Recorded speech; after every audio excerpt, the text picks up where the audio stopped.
Kabanata 6711. Ha! Ako ang direktor ng presinto sa third ring, at hindi ako katumbas ng oras mo. Galit na galit si Garrick kaya natatawa siya. Pinatunog mo ang iyong sarili na parang may kakayahan ka. Halika, ipakita mo sa akin kung gaano ka kakaya ngayon. Agad na kinuha ni Garrick ang phone niya at inihagis kay Harvey. Tara, tumawag ka. Kung makakahanap ka ng makakapangilabot sa akin, luluhod ako ngayon. Napatingin din ang dalawa pang officer kay Harvey na parang tanga. Kalimutan ang katotohanan na isa ka lang ex-live-in na manugang. Kahit na naging CEO ka talaga sa sarili mong kakayahan, ano ang dapat ipagmalaki? Nakangiting sabi ng babaeng officer. Sa mga mata niya, talunan lang si Harvey. Kung ang isang lalaking tulad niya ay gustong habulin siya, sinipan na niya ito hanggang sa marahan. Hindi nag-aksaya ng hininga si Harvey at agad na kinuha ang telepono, at tinawagan si Eliel Braff. Mabilis na dumating ang tawag at isang mahigpit na boses ang nanggaling sa kabilang linya. Sino ito? Ang numerong ito ay pag-aari ng patriarch ng pamilyang Braff at dumaan sa kanyang personal na numero. Ang maaaring tumawag sa numerong ito ay mga taong kakilala niya. Hello, it's me, Harvey, nakangiting sabi ni Harvey. Sana hindi ako makaabala sa pamamagitan ng pagtawag sa iyo ng biglaan. Medyo natigilan ang kabilang side bago tumawa. Ikaw pala, Harvey, bakit bigla mo akong tinawagan gamit ang isang numero mula sa Walsing? Nasa Walsing ka ba ngayon? I know you're busy once you're in Walsing, so of course I will not call you without any reason, nakangiting sagot ni Harvey. Haha, oh, ikaw, basta tawag sa'yo, pwede akong makipag-usap kahit may importante akong aasikasuhin. Halata na puno ng sinseridad ang boses na nagmumula sa kabilang banda. Habang si Eliel at Harvey ay matagal nang hindi nagkikita, nanatili ang kanilang nararamdaman para sa isa't isa. Sige, anak. Diretso lang sa punto. Ano ang silbi ng chit-chat? Sa tingin mo nasa bahay ka? Naiinip na sabi ni Garrick nang marinig ang sinasabi ni Harvey. I'm giving you one last minute. You'll have to hang up after 1 minute. Otherwise, you'll bear all the consequences. Halatang narinig din ni Eliel ang boses. Nanlamig ang kanyang mga mata at nagtanong, may problema ka ba? Well, not really. Kasalukuyan akong nasa third ring police station at nakilala ko ang isa sa iyong mga tao. He's interrogating me right now, and he's scaring me with all the screams. I'm calling you to douse his fire, mahinahong sabi ni Harvey. Third ring police station, aking mga tao, tanong ni Eliel, anong nangyari? Wala naman talagang malaki, pero sinasabi nila na pinatay ko ang ilang tao mula sa bansa A, at talagang natatakot ako. Kailangan kong aminin ito kahit na gusto akong e-frame ng direktor. Nang marinig ito ni Eliel, naging matindi ang kanyang tono. Kasalukuyan akong nasa gitna ng isang mahalagang pagpupulong, kaya hindi ako makakaalis ngayon. I'll ask Soren to go over. Pagkatapos noon, binaba na niya ang tawag. Naririnig ang pag-uusap ni Harvey, ang magandang babaeng opisyal ay nagsabi ng may paghamak. Ano? Nagpapanggap ka bang makipag-ugnayan sa isang tao mula sa pamilya Braff? Sa tingin mo ba sapat na iyon para takutin ang direktor? Ang aming direktor ay isang taong mahalaga sa loob ng pamilya. Kung talagang kilala mo ang mga tao mula sa pamilya Braff, bakit hindi kanya kilala? Sinasabi ko sa iyo ngayon. Kung talagang tumawag ka sa isang tao mula sa pamilya Braff, ako, si Snow Leo, ay kakainin ang teleponong ito sa harap ng lahat. Sa simula, nabigla rin si Garrick. Pero matapos niyang masulyapan ang numero sa screen, malamig siyang ngumiti. Malamang hindi mo alam ito, ngunit bukod sa numero ng patriarch ng aking pamilya, nasave ko ang numero ng lahat ng mahalaga sa pamilya. Gusto mo bang DA-in ako gamit ang isang random na numero? Napaka-bold mo. Talaga, ngayon na. Nakangiting sabi ni Harvey. At least, alam mong wala kang karapatang malaman ang number niya. Kung ganoon, tutulungan kitang i-delete ang number na iyon. Hindi makakabuti sa iyo kung may alam kang hindi dapat.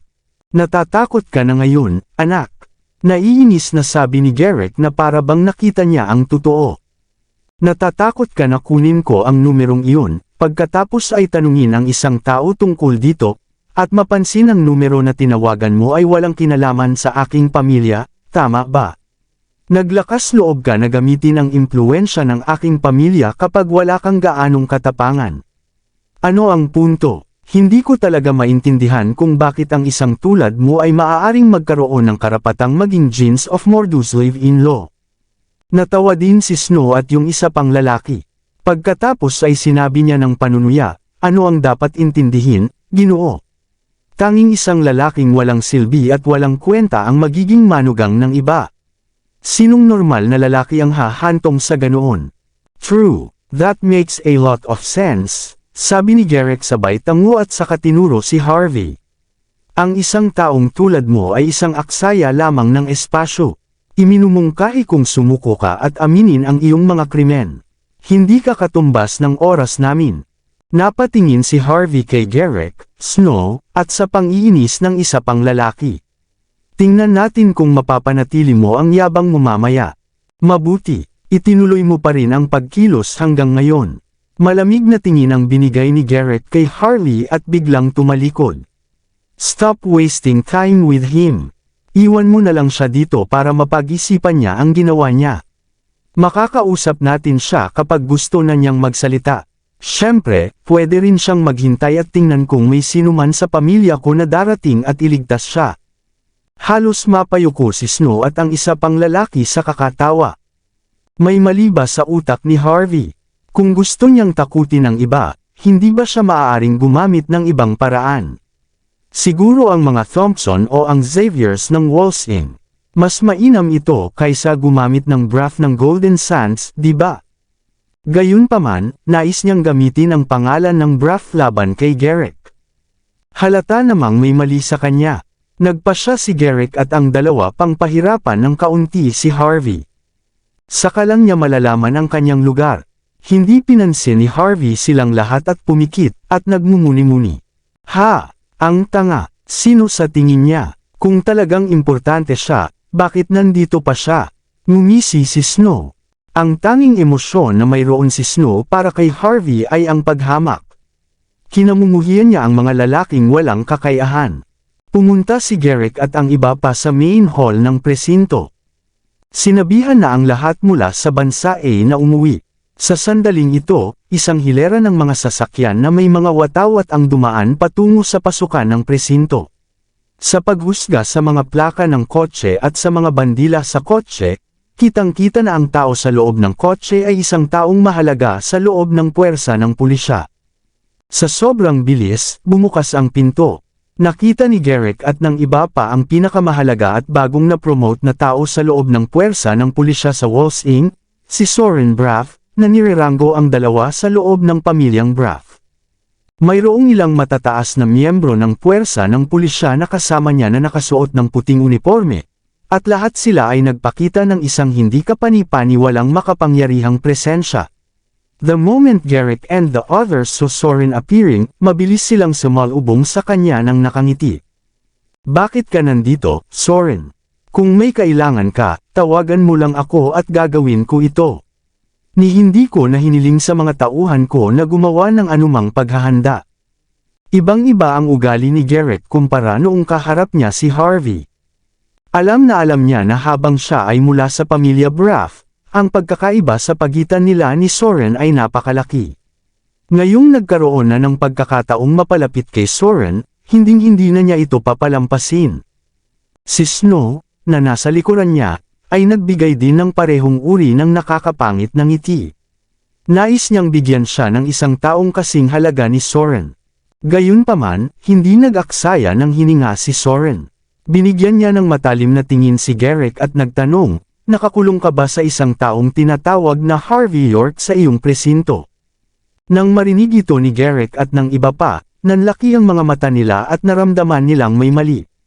Pagkatapos ng ilang pag-aalinlangan, ang mga labi ni Garrett ay kumaibot at sinabi niya, kami ay pinigil lamang siya. Siya ay, nasaan siya? Agad na pinutol ni Soren si Garrett. Gusto ko siyang makita ngayon. Sana walang nangyari sa kanya. Kapag nalaman kong may magtatangkang paaminin siya sa pamamagitan ng pamimilit at pananakot. Hindi na mapakali si Soren na magpatuloy at humakbang papasok sa main hall ng presinto habang nasa likod ang mga kamay. May malamig na pawis na sa noo ni Garrett. Damn it! Si Harvey ba talaga ang tumawag kay Eliel? Kung hindi yun ang kaso, hindi agad lumitaw si Soren. Maging ang mga binti ni Snow ay medyo nanghihina. Umaasa siyang mali ang narinig niya. Sa kasamaang palad, ang katotohanan ay walang pakialam sa kanyang nararamdaman. Agad namang napatayo si Ivan na medyo madilim ang ekspresyon nang makita si Soren. Mabilis siyang naglakad. Hello, Mr. Soren. Tumango si Soren. No need for pleasantries. Nasa loob ba si Mr. Harvey? Ano ba talaga ang nangyari?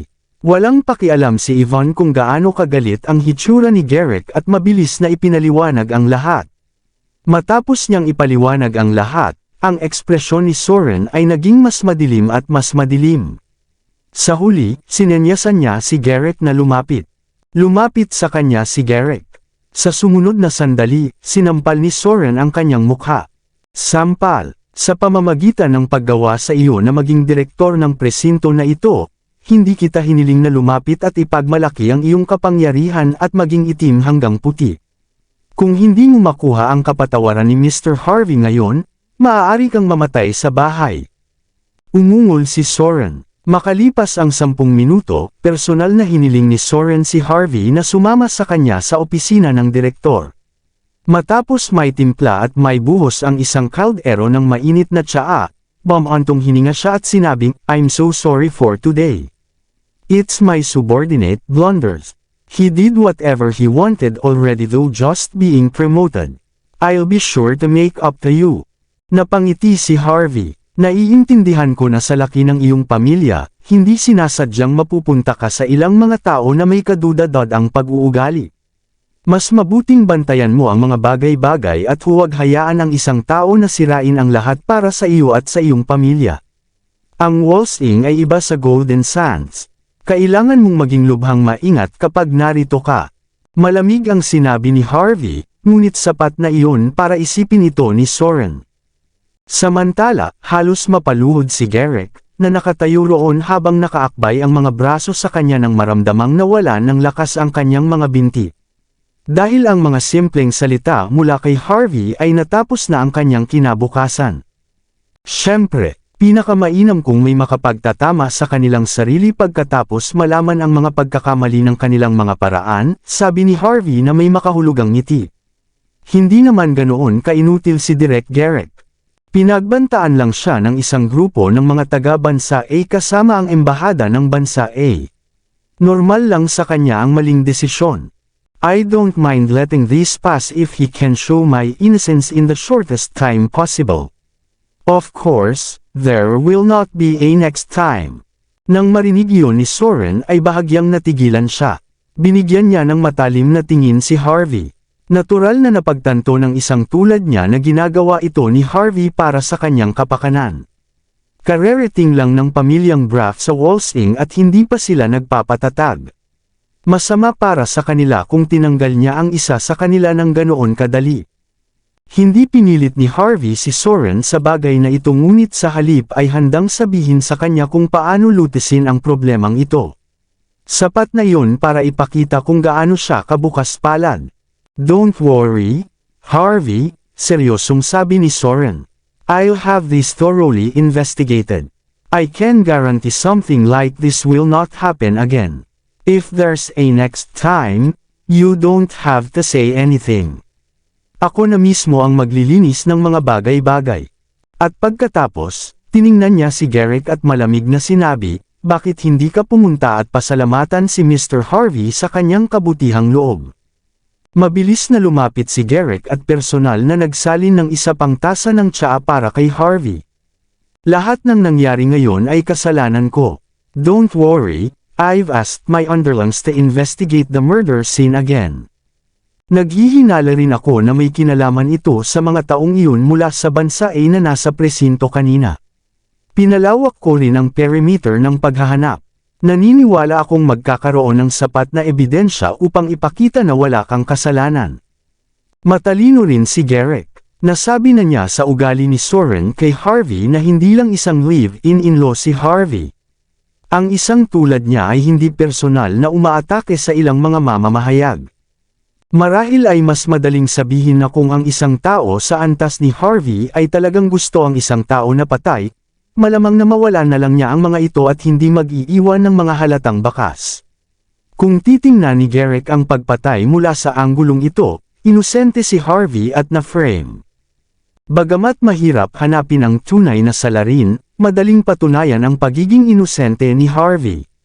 Napakabilis, ang mga lalaking ipinadala ni Garrick ay maaari ng patunayan na si Harvey ay may sapat na alibay salamat sa mga pag-record mula sa mga security camera. Na ang ibig sabihin ay mapapalaya si Harvey ng walang anumang kaso. Kabanata 6715.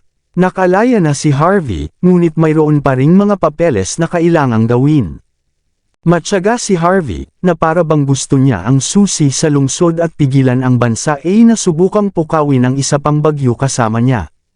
Siya ay napaka-cooperative sa buong proseso. Nang matapos ang lahat ng papeles ay nakahinga ng maluwag si Soren. Ipaubaya sa amin ang natitira, Harvey. Sa mga susunod na araw, manatiling mahinahon para walang magdadala sa iyo sa anumang problema. Ano? Napatunayan ko na inosente ako. Anong klaseng problema ang mangyayari? Curious na sabi ni Harvey. Ayaw itago ni Soren kay Harvey ang anumang bagay at sinabing may mapait na ngiti, hindi ako magsisinungaling sa iyo. Habang ang mga namatay ay mula sa bansa H, nakakuha na sila ng permanenteng paninirahan sa bansa A, na nangangahulugan na bahagi rin sila ng bansa A. Ngayon lang, binigyan na kami ng pressure ng side ng country A sa pamamagitan ng kanilang embahada. Logically speaking, kailangan nating mahanap ang salarin sa lalong madaling panahon. Gayunpaman, ang lahat ng ebidensya na aming nakolekta ay itinuro sa iyo bilang ang may kasalanan. Kapag nagawa naming patunayan ang iyong kawalang kasalanan, lahat ng ebidensyang ito ay wala ng ibig sabihin. Kaya, nagkibit balikat si Soren, na nangangahulugan na hanggat hindi pa tapos ang kasong ito, hindi lamang ang puwersa ng pulisya ay nahaharap sa matinding panggigipit, magkakaroon din ako ng malaking problema. Napabuntong hininga na tanong ni Harvey. Something like that, but don't you worry. This is the first complicated case we brought of Walsing Phase once we got here. Since may gustong magpahirap sa atin, syempre kailangan nating imbestigahan ng maigi ang kasong ito. If you need any help, just speak. Don't be shy, nakangiting sabi ni Harvey. Tumango si Soren. Hindi niya pinatuloy si Harvey para sa mas maraming tsaa, dahil na-pressure din siya tungkol dito. Makalipas ang halos 10 minuto, lumitaw si Harvey sa pasukan ng istasyon. Si Ivan na kanina pa naghihintay ay sinabuyan agad siya ng holy water nang sumulpot siya. Siguro sinusubukan niyang iwaksi ang lahat ng kamalasan sa paligid niya. Hindi tumanggi si Harvey. Matapos gawin ni Ivan ang lahat ay sumakay na siya sa kotse. Mapalad na nalutas namin ang lahat, sir. Kung hindi, nanghihinayang nasabi ni Ivan. Hindi mo kasalanan. Ang humihila ng mga string ay dumating para sa akin at sa Xavier's ng Walsing. Mula sa anggulong ito, walang may kasalanan. Sa kabilang banda, napatunayan nito kung gaano kadelikado ang Walsing. Walang sino man dito ang simpleng tao. Sabi ni Harvey, na kumikinang ang mga mata. Matapos ang bahagyang pag-aalinlangan, sumakay si Ivan sa kotse at isinara ang pinto. Ibig sabihin alam mo na kung sino ang mga tao sa likod nito. Medyo, tumango si Harvey. Saan nakakulong si Linus ngayon? Anyway I can see him. Bahagyang natigilan si Ivan. Bakit gusto mo siyang makita, Harvey? Para malagay siya sa gulo. Pero wala kaming ebidensya. No trouble. I just want to chat with him, mahinahong sabi ni Harvey. Matapos marinig yun, nag-isip si Ivan at mabilis na tumawag. Pagkaraan ng ilang oras, ibinaba niya ang telepono sa kanyang kamay, na medyo umasim ang kanyang ekspresyon. Sir, ayon sa impormasyong natanggap ko, dahil sa pressure ng embahada ng Country A, kaninang hapon ay nakarelease na si Linus. Pinikit ni Harvey ang kanyang mga mata. Maaga, tumango si Yvonne. Tama, ayon sa aming mga mapagkukunan, pumunta siya sa isang rest stop mga 10 milya ang layo mula sa Walsing para sunduin ang isang tao. Medyo curious si Harvey. Sino ang makapagpapasigla sa pagtanggap kay Linus? Sino ang taong ito? Hinaplos ni Yvonne ang kanyang noo. Speaking of which, ang lalaking ito ay maituturing na subordinate mo sa isang paraan. Unfortunately, it's fate that he won't be under your control. Pinikit ni Harvey ang kanyang mga mata. Isang tao mula sa Sacred Martial Arts Training Grounds. Tama, ang saya ng Sacred Martial Arts Training Ground sa Parkerville, si Dan Parker. Dati, hiniling niyang pakasalan ang isang tao mula sa pamilya Wright, at opisyal na tumugon ang pamilya Wright. Malapit na siyang maging manugang ng pamilya Wright, mahigpit na paliwanag ni Yvonne.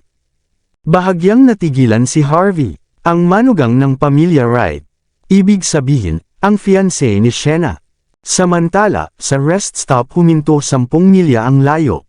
Ang rest stop na karaniwan ay medyo payak ay pinalamutian ng marangal, na may mga ribbon ng lahat ng uri ng mga kulay at mga dekorasyon na nakaset up. Mukhang may handa na party. Nalinas na ang mga kalsada sa paligid ng rest stop, at napapalibutan ito ng red carpet. Magkakaroon ng security guard mula sa bansa A sa bawat ilang hakbang sa dalawang gilid ng kalsada. Ang mga nakakaalam ay narito sila upang i-welcome ang saya ng isang Sacred Martial Arts Training Grounds. Inakala ng mga hindi nakakaalam na tinatanggap nila ang pinuno ng ilang bansa. Pagkaraan ng ilang sandali, nakita nila ang isang Rolls-Royce Cullinan Extended na nagmamaneho mula sa timog, na protektado ng 8 Cullinan. Napakabilis, pumarada ang Cullinan Extended sa labas mismo ng rest station. At pagkatapos, bumukas ang pinto. Isang grupo ng mga lalaki at babae ang lumabas. Ang mga lalaki ay medyo gwapo, habang ang mga babae ay may mga hubog na figure at magagandang mukha. Hindi sila mas masahol pa sa mga sikat na superstar. Napakabilis, ang mga lalaking nakasuot ng damit ay lumabas sa iba pang mga sasakyan. Bawat isa sa kanila ay may malinaw na mga noo at ang kanilang mga mata ay puno ng espiritu. Medyo kakaunti ang mga binata at babae sa gitna. Lahat sila ay nasa likod ng kanilang mga kamay. Tiningnan nila ang Walsing mula sa rest stop, kung saan marami sa mga may husay at talento ang nakatago sa simpleng paningin. Sa gitna ng karamihan ay isang binata na may gintong salamin at kalmadong ekspresyon. Walang makakaintindi sa kanyang mga damdamin, at walang makapagsasabi na siya ay espesyal. Gayunpaman, ito ay ang ganitong uri ng kawalang interes na ginawa ito ang pinakamarangal. Ladies and gentlemen, hello! Agad na lumabas si Linus sa rest stop nang makita niyang lumitaw ang mga taong ito. Welcome! You coming here is the glory of Walsing. Mr. Dan, nabalitaan ko na nag-aral ka sa Walsing University noong mga taon mo sa universidad. May bahid ba ng nostalgia ngayong bumalik ka na dito? O pakiramdam mo ba ay mas maunlad ang Walsing kumpara sa lahat ng mga taon na iyon? Ang pagbabalik mo rito ay magiging mas masigla ang Walsing. Pasimpleng tumingin kay Linus ang mga binata at babae na may halong pagtatampo, lalo na ang dalawang magagandang babae. Habang wala silang sinasabi habang nakangiti, nawawala ang interes sa kanilang mga mata. Hinubad ni Dan, na nangunguna sa grupo, ang kanyang salamin at pinunasan ito. Pagkatapos, tumingin siya sa lungsod na nasa harapan niya. Ito ay katulad ng mga nakaraang taon. Luma, nabubulok, at higit sa lahat, napakarupok pa rin. Sa kabila ng pagiging isa sa nangungunang 10 pamilya, nakipagtulungan sila sa mga islander para kumita ang kanilang mga sarili. Nakipag-alyansa sila sa ating mga kaaway at nagpapakasal sa isang islander ang panganay sa kanilang mga anak na babae. Ang Xaviers, isa sa pinakamakapangyarihang pamilya sa Country H. HM, anong uri ng karumihan ang itinatago nila sa lahat ng kagwapuhan? Ang ating mga tao ay nasa tuktok ng mundo sa loob ng napakaraming taon, ngunit ngayon, may mga lumuluhod sa ilang taga-isla. Nakakahiya. Nakakahiya. Matapos pumunta si Linus sa rest stop, ang ilan sa mga pinakasikat na message board sa internet ay nagsimulang magpakita ng ilang maiinit na paghahanap na kinabibilangan ng mga salita tulad ng nangungunang 10 pamilya, Sabuatan, Islanders, at mga salitang tulad niyan. Ang mga salitang ito ay napakakapansin-pansin, at dahil may mga taong sadyang nagtutulak ng mga bagay-bagay, isang serye ng mga kaganapan ang napakabilis na naganap sa internet. Una sa lahat, may nag-summarize na ang Xaviers ng Walls Inc., isa sa nangungunang 10 pamilya, ay nasa estado ng panghihina. Pagkatapos, may nagturo na ang Xaviers ng Walls Inc. ay nakikipagsabuatan sa mga taga-isla at nagbebenta ng bansa upang mapanatili nila ang kanilang kapangyarihan. Nang ilabas ang ilang larawan mula sa kasal at nakita ng netizens ang isang magandang babae mula sa Country H na ikakasal sa isang maduming Islander, nagkagulo ang lahat. Maraming tao ang nagsimulang murahin ang mga Xaviers ng Walls Inc. na sinasabing ang kanilang mga ninuno ay mga taksil, na ang kanilang mga ninuno ay gamulong sa kanilang mga libingan, na sila ay nakikipagsabuatan sa mga kaaway, at naglalagay ng lahat ng uri ng mga tatak sa kanila. May mga nagsasabi rin na katawa-tawa ang sitwasyon, at ang isang kasing ganda ni Yvonne ay ibebenta ang sarili para sa pera. Napakabilis, ang mga Xaviers ng Walls Inc. na orihinal na medyo misteryoso, ay napilitang harapin ang karamihan ng tao. Ang ilan sa mga netizen ay may kakaibang damdamin sa Island Nation, at marami sa kanila ang nagpunta sa pasukan ng Xaviers na korporasyon na magprotesta sa katahimikan. Kapag nahaharap sa isang bagay na tulad nito, maging ang Xavier ay nakaramdam ng kawalan ng lakas. Dahil marami sa mga netizens na sumali sa mga protesta ay mga sikat na individual sa internet, nais nilang gamitin ito para mas lalo pang sumikat. Kung medyo extreme ang Xavier sa mga kilos nila, mahuhulog na naman sila sa bitag. Ang Xaviers ay maaari lamang piliin na manatiling tahimik, na umaasa na ang lahat ay walisin sa ilalim ng alpombra. Malapit na ang gabi, at bumalik na si Harvey sa kanyang tirahan. Binuksan niya ang telebisyon at pumili ng random na channel. Napakabilis ng pag-unlad ng mga bagay, at nakarating na ito sa balita. Kahit anong tingin niya dito, medyo masakit sa ulo. Nakapagtataka, walang sinuman mula sa Xaviers ang tumawag kay Yvonne, na para bang hindi sila gagawa ng anumang aksyon bago siya gumawa ng anumang mga desisyon. Binigyan ka ng buong autoridad ng Xavier para harapin ito. Matapos mapanood ni Harvey ang balita, lumitaw ang pangalawang alon ng maiinit na paghahanap ng buksan niya ang kanyang tablet. Nilason ng bruha ang patriarch ng pamilya Xavier para maging matriarch siya. Mukhang nakakaawa siya, pero siya ay isang pakana. Ang pamilyang Xavier ay mapapabilang sa mga taga-isla. Kahit ang mga pangil ng ahas o ang tibo ng isang pukyutan ay hindi maihahambing sa kung gaano kakamandag ang isang babae. Nakaturo na kay Yvonne ang second wave ng hot searches, na para bang gustong ilantad siya para husgahan ng netizens ang kanyang krimen. Hindi man lang napigilan ni Harvey na sumimangot. Hindi mahalaga kung sino ang lalaking humihila ng mga string, ang masasabi lang niya ay ganap niyang pinagkadalubhasaan ang pisang. Habang sina Harvey at Yvonne ay parehong nakakunot ang kanilang mga kilay, si Ray at ang iba ay bumalik din. Halatang alam ng lahat ang uri ng sitwasyon ni Yvonne, kaya wala ni isa sa kanila ang nasa mood magluto. Sa halip, nag-order lang sila ng takeaway at sinubukang tingnan kung ano ang maaari nilang gawin tungkol dito habang naghahapunan sila. Sir, ayon sa mga clues na maaari nating saklawin, ang nagtutulak at nagko-control dito ay si Linus. Dapat ay kumpleto ang mga datos na mayroon siya, ngunit alam niyang hindi namin ilalathala ang ikalawang kalahati ng kasal, kaya naman nagagawa nila ito ng walang takot na gantihan, galit na sabi ni Ray.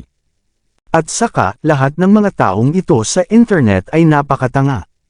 Nagsimula silang magkalat ng mga chismis nang hindi nalalaman ng anumang katotohanan. Damn them! Hindi ba nila alam na dapat nilang hayaang lumipad ng kaunti ang mga bala? Pinag-isipan iyon ni Tyson, at sinabing, Sir, sabihin mo sa akin at mahahanap ko silang lahat ng isa-isa. Babayaran natin sila para sa kanilang walang kabuluhang mga pagdaldal. Sinamaan siya ng tingin ni Harvey. Sa tingin mo ba ikaw si George? Humanap ka ng isa para sa akin kung gayon. Not to mention, this isn't something that violence can solve. Pero hindi natin sila hahayaang makatakas dito, tama ba? Galit na sabi ni Tyson.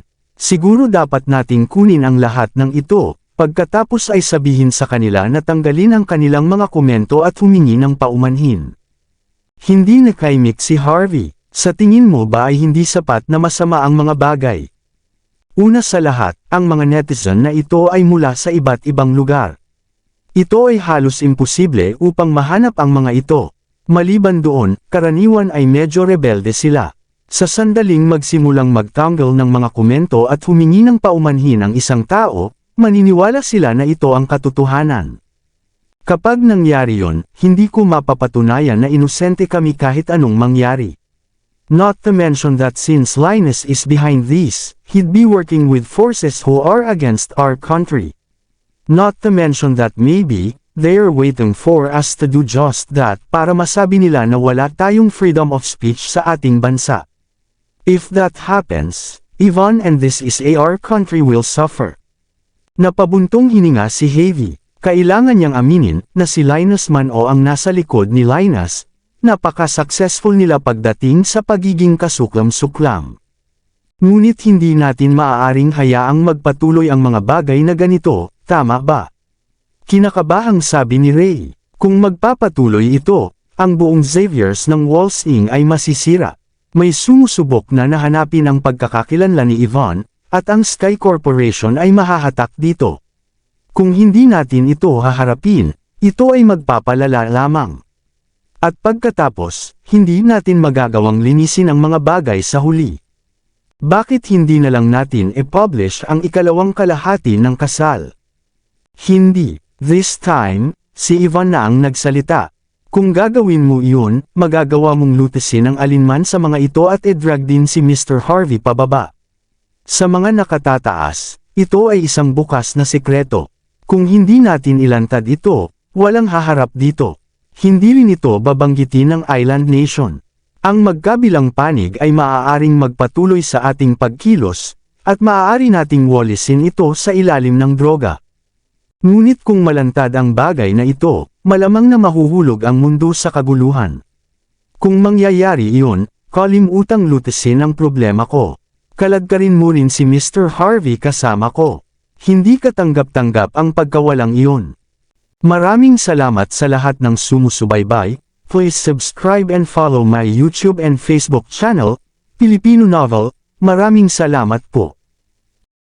Kung talagang hindi iyon gagana, maaaring magtago si Yvonne saglit.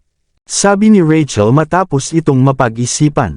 Bagamat wala siyang masyadong alam tungkol sa internet, alam niya ang tungkol sa isang bagay. Ang mga trend na tulad nito ay mananatili lamang sa loob ng ilang araw.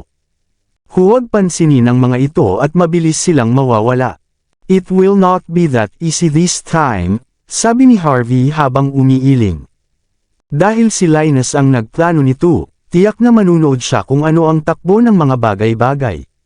Kapag napansin niyang hindi nabuo ang mga bagay-bagay sa gusto niya, iba na ang gagawin niya sa halip. Maaaring i-publish niya ang ikalawang kalahati ng video na hindi natin gusto. Sa madaling salita, nasa kanya ang kumpletong kontrol. Nagkatinginan ang lahat, at hindi sigurado kung paano haharapin ang gulo na ito. Sir, hindi maganda kung hindi mo sasabihin sa akin na may nangyayari sa bahay kapag katulong mo ako, di ba? O sa tingin mo ba ay napakaliit ng Country H Commercial Group, at hindi ka namin matutulungan? Nang sumasakit na ang ulo ng lahat, isang payat na figure ang pumasok sa pasukan ng tirahan. Nagulat si Harvey. Bakit ka nandito, Journey? Ang dumating ay si Journey Stanton. Matalim na tinitigan ni Journey si Yvonne bago ngumiti ng malapad. Kung hindi ako dumating, hindi ko malalaman na ang mahal kong kapatid na si Yvonne ay nasa malaking problema. Kung wala akong maisip na makakatulong, hindi ko siya kayang harapin. Tumayo din si Yvonne at binigyan ng matalim na tingin si Journey bago ngumiti. Salamat sa pag-iisip sa akin, ngunit kayang harapin ng mga savior ang aming mga problema, sis Journey. Hindi mo kailangang mag-alala tungkol dito. Halatang magkakilala ang dalawang babaeng ito. Nakangiti pa ring sabi ni Journey, may mga bagay na kung gagawin ito ng mga Xaviers, mas lalo lang mapapasama kapag may nakakaalam. Mas madali kung hahayaan mo akong gawin ito. Not to mention the reason I come this time is to help my boss, so you don't have to thank me. At pagkatapos, binigyan ni Journey si Harvey ng isang makahulugang tingin at sinabing, hindi ba, sir? Naningkit ang mata ni Harvey. Pakiramdam niya ay may mali nang tawagin ng dalawa ang isa't isa bilang, kapatid na babae, pero hindi niya masabi kung ano. Matapos manatiling walang imik saglit, huminga siya ng malalim at inalis muna ang ibang iniisip. Ano ang iminumungkahi mo? Tahimik niyang tanong. Inilabas ni Journey ang kanyang telepono at pinagpag. Simple lang. Gagamitin natin ang parehong bagay laban dito. Ang kailangan lang nating gawin ay gamitin ang trending search algorithm para baguhin kung ano ang trending.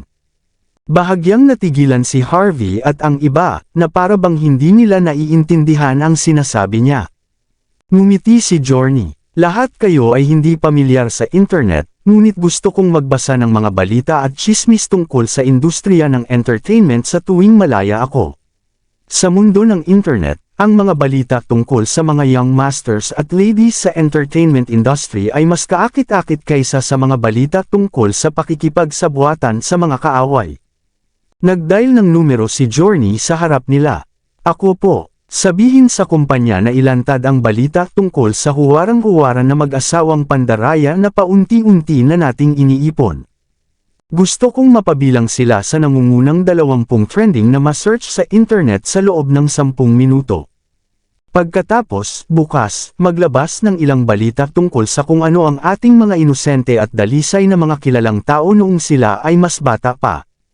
Sa susunod na araw, maglalabas tayo ng balita tungkol sa pinakasikat na male celebrity sa ating bansa at ang screenshot ng pakikipaglandian niya sa kanyang mga tagahanga. Tapos, kinabukasan, sa madaling salita, gusto ko ang lahat ng trending na paghahanap sa ilang sandali. Gusto kong tingnan ng lahat ang susunod na tsismis bago lumamig ang unang tsismis. Kabanata 6720. Nang marinig ni Harvey at ng iba pa ang tungkol kay Journey, nagulat silang lahat. Inilabas nilang lahat ang kanilang mga telepono at nagsimulang tingnan ang mga trending na paghahanap. Napakabilis, nagsimulang lumabas ang mga screenshot ng huwarang mag-asawang nandaraya. Unti-unting lumabas ang mga larawan nila at ang audio nilang nag-aaway. Sa karamihan ng mga netizens, mas maganda ang ganito. Napakabilis, ang huwaran na mag-asawa ang naging usapan ng lahat. Hindi mabilang na mga moral crusaders ang nagsimulang hatulan sila ng mga salita. Ang ilan ay tumatawa sa kanila, na nagmumura sa kanila, nagsasalita para sa kanila. Ang buong internet ay naging napakasigla dahil ang iba't ibang uri ng mga tao ay may iba't ibang paninindigan. Kapag ang kanilang mga romantikong kasosyo ay inihayag lahat, pinahintulutan nito ang mga tao na bumuo ng kanilang sariling mga senaryo sa kanilang ulo. Maraming tao ang nagsimulang maghanap ng lahat ng uri ng ebidensya sa pamamagitan ng internet. Habang patuloy itong pinag-uusapan ng mga netizens, hindi na naging mahalaga ang balita tungkol sa Xavier. Habang mayroon pa ring ilang mga tao na nagkaroon ng problema dito, sila ay nasa minorya kumpara sa lahat ng iba sa internet. Hindi banggitin, inihanda ni Journey ang lahat ng uri ng tsismis sa mga susunod na araw. Sa nakikinita na hinaharap, halos imposible para kay Linus na ibaling ang pananaw ng publiko laban sa Xaviers. Magaling ka, tumingin si Yvonne kay Journey na puno ng paghanga ang mga mata. Narinig ko na nagsimula ang pamilya Stanton bilang isang entertainment company, at marami kang impormasyon tungkol sa mga tao sa loob ng industriya. Maaari mo sanang piliin na huwag gamitin ang mga ito, ngunit ginamit mo silang lahat para sa Xaviers. Utang namin sa iyo ang Xaviers.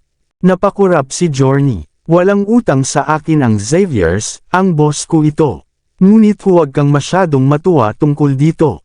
Tina-target nito ang mga sintomas, hindi ang dahilan. Bagamat mapipigilan nito ang mga bagay na lumala, nasa iyong Xavier kung paano ito haharapin ng maayos. At pagkatapos, binaril ni Journey si Harvey ng isang mapagmataas na tingin. Inilibot ni Harvey ang kanyang mga mata at sinabing, "Pakiusap, gabayan mo kami, o dakilang Prinsesa Journey." Well, hindi ito eksaktong patnubay, ngunit hindi ito magiging sapat sa pamamagitan lamang ng paglilipat ng mga trending na paghahanap. Sa karamihan, gagawin lang nitong hindi sikat ang paksang iyon, makahulog ang sabi ni Journey.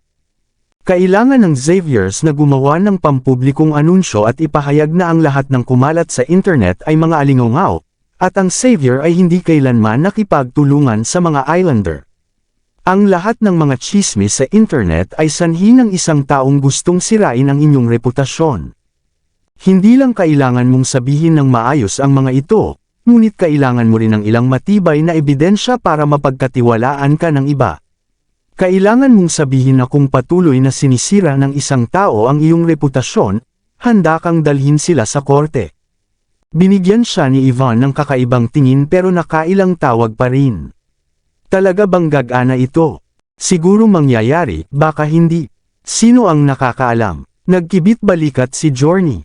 Pero at least, nasagot na ito ng mga Xavier. At least, hindi iisipin ng iba na nagi-guilty ka. At the same time, mapipigilan din yung mga nandoon lang sa show na mag-extreme comments kapag na-realize nila na baka mademanda sila. At pagkatapos, ang kailangan mo lang gawin ay ipaprint ni Sis Yvonne ang kanyang legal na impormasyon para patunayan na hindi siya kasal at ilagay ito sa internet. Sa ganoong paraan, malalaman ng lahat na single pa rin siya at hindi pa nag-asawa ng Islander.